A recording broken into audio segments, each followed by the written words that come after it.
Let me tell you a little story.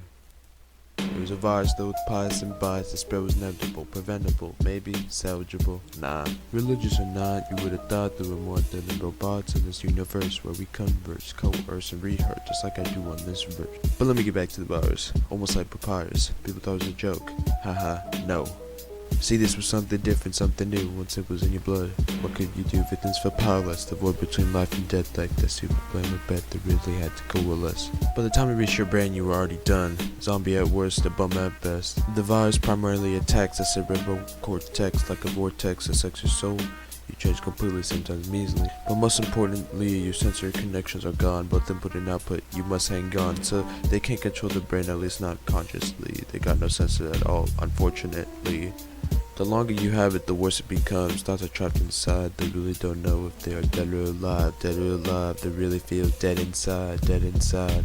The worst thing about it, never doubted, better shouted, is the deterioration of the mind. That's why they want your brain and your spine, because the virus is eating them alive. From PETs to EEGs, you can find a lot of stuff, though to keep a zombie's brain sedated, that's a challenge on its own. There's also MRIs and fMRIs, but most of the time it don't matter. Makes your heart shatter how far they've gone. A cure? Yes, there's a cure. Well, it's not really for sure. This treatment is not really a cure per se. Similar to chemo, it don't always go away. And it's expensive, costly, that's why they call it the must treatment. You know, Elon Musk? Well, the must treatment floods your brain with chemicals is very technical and not very ethical. Most are skeptical.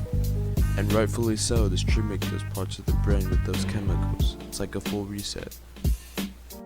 Except sometimes the computer don't want to turn back on. Or whatever you did before made it worse. It's essentially the must treatment. Universe. The risk to reward ratio is definitely eminent. Just like hip hop, I'm not Eminem.